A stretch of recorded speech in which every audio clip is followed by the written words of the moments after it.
आजकल बच्चों का दिन कितना लंबा, स्कूल, ट्यूशन, स्पोर्ट्स, फिर पीरियड्स में कपड़ा कैसे चलेगा।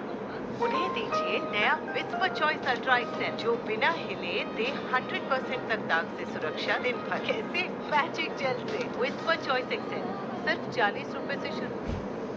दादी 56 भोग क्यों? लालू के लिए बेटा। फिर लालू को 56 भोग क्यों चढ़ाते तुझे नहीं पता? चल तुझे बताती हूँ।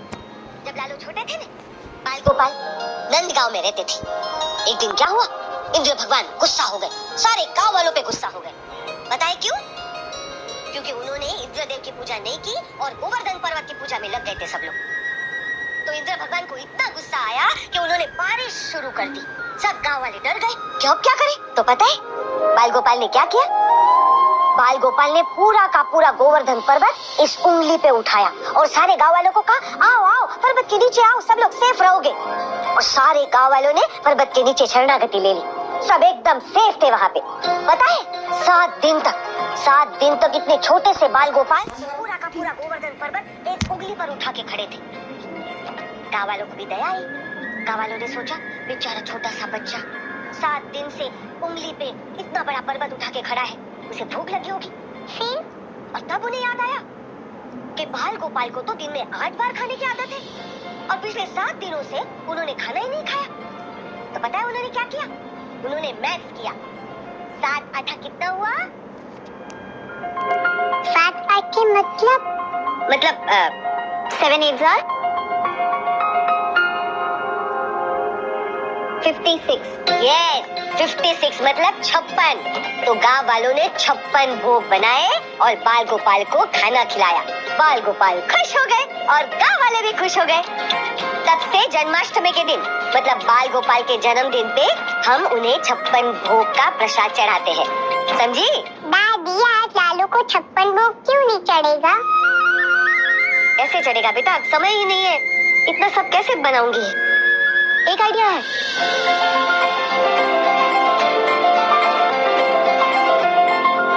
आप लोगों को जो करना है आप करिए, मुझे कोई प्रॉब्लम नहीं है, लेकिन मुझे ऑफिस जाना है, जरूरी काम है।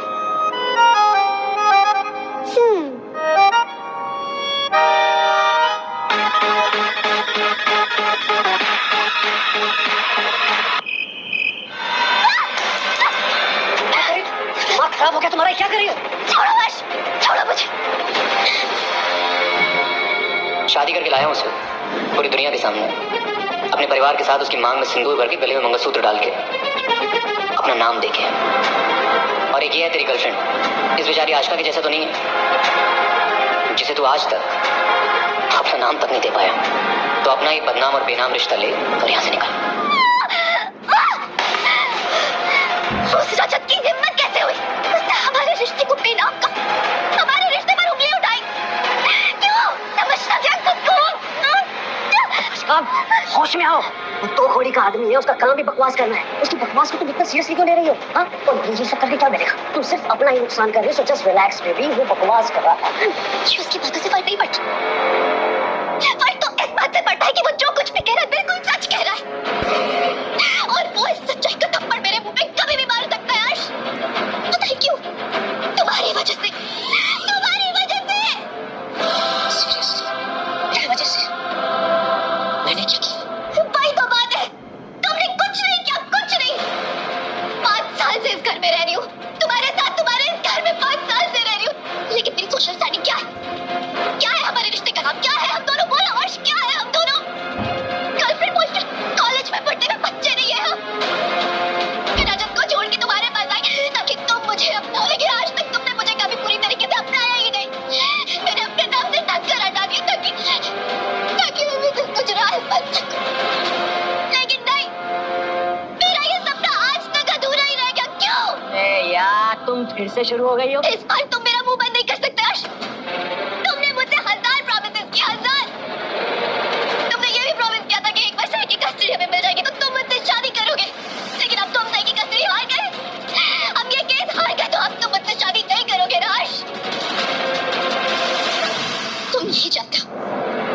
तुम चाहते हो कि मैं जिंदगी भर तुम्हारी मिस्ट्रेस बन के रहूं? क्या बकवास कर रही हो तुम? जो मुंह में आ रहा है बोले जा रही हो। क्या गलत बोला मैं? इस सोसाइटी में अगर कोई औरत बिना शादी के किसी मर्द के साथ रहती है तो क्या कहते हैं उसे? क्या कहते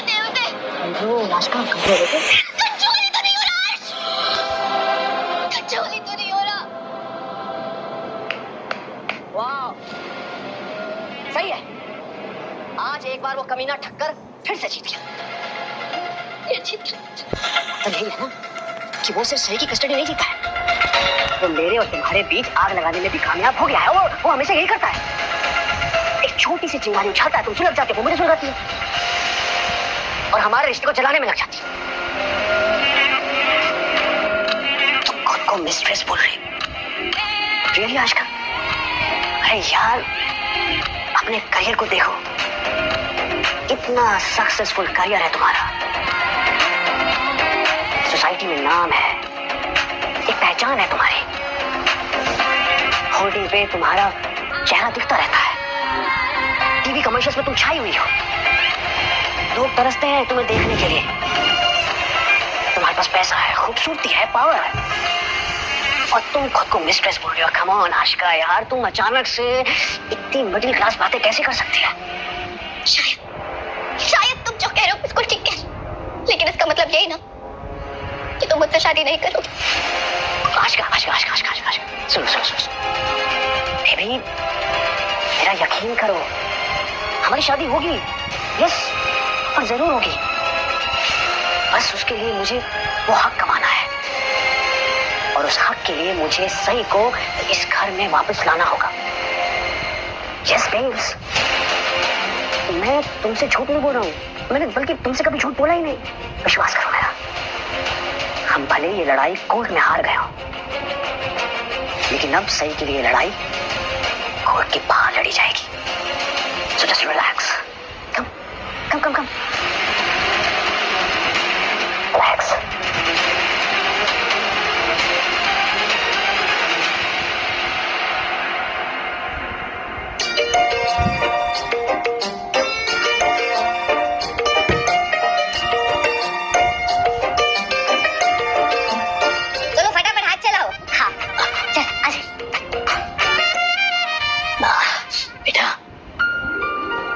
घूरने वाला नुस्खा तो काम कर गया। अगली बार ना नशीले पे इस्तेमाल करूंगा। ये नुस्खा हर बार काम नहीं आता पापा। अच्छा? और वीडियो पर तो बिल्कुल भी नहीं। वैसे अगर सब लोग मेहनत करेंगे तो 56 वो बनने में ज्यादा टाइम नहीं लगेगा। हाँ मतलब ठीक है। तो लोग लड्डू तो बना ही रहे हैं, हम सब भी शुरू हो जाते हैं ना।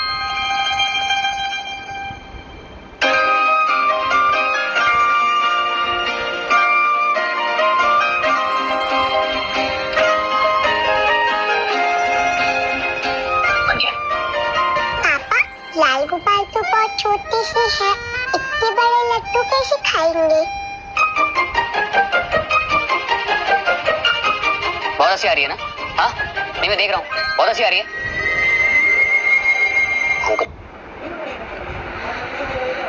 तो और फिर मत करेगा। ये तो रजत से भी अच्छी कहानी बता रही है। बेटी किसकी? भोसले भाई, बहुत अच्छी बेटी आपकी। कंस ये सुन के बड़ा डर गया, उसने तुरंत देव की और वासुदेव को जेल में डाल दिया और एक के बाद एक उनके सातों बच्चों को मार डाला।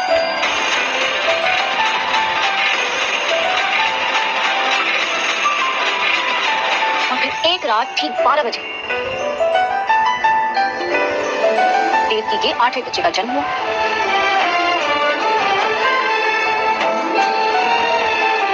भगवान जी ने कहा इस बच्चे को यमुना नदी पार गोकुल गांव में ले जाओ। और फिर दादी फिर क्या हुआ? अरे रुक तो बेटा, बताएगी तेरी मम्मा कहानी आगे की। सभी और आगे पता क्या हुआ?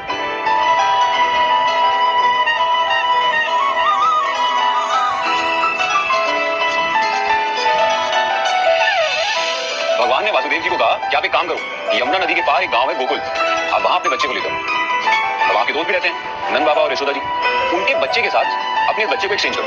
ये बाबा आ गए। और फिर हुआ मैजिक। वासुदेव जी सोचने लगे कि उनके हाथों में जो बेड़ियां हैं, जेल के बाहर बैठे जो पहरेदार हैं, उनका क्या होगा? पता है क्या हुआ? बेड़ियां अपने आप खुल गई, पहरेदार गहरी नींद में सो गए और किसी को कोई फर्क ही नहीं पड़ा। जेल का दरवाजा अपने आप खुला और वासुदेव जी तो छोटू बेबी को लेके जेल से बाहर निकले। लेकिन रास्ता इतना आसान भी नहीं था। उस दिन हो रही थी बहुत तेज बारिश।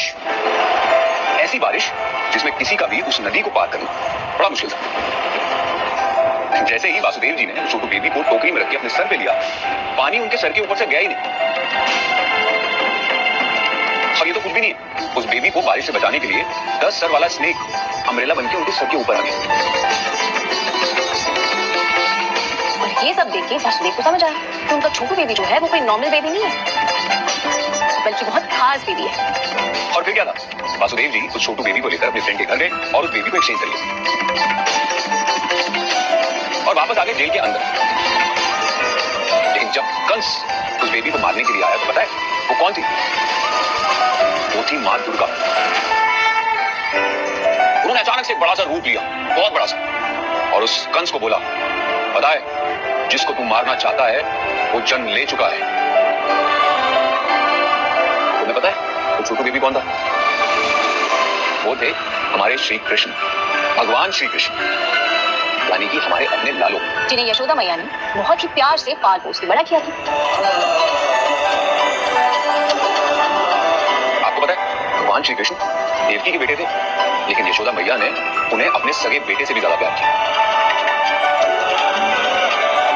कभी अपनी नजरों से दूर नहीं होने दिया, इतना प्यार किया। और आगे पता क्या हुआ कि भगवान श्री कृष्ण थोड़े से बड़े हुए, मतलब आप जितने बड़े हो उससे थोड़े से ज्यादा बड़े, तो उन्होंने कंस का वध कर दिया, यानी कि उसको मार दिया।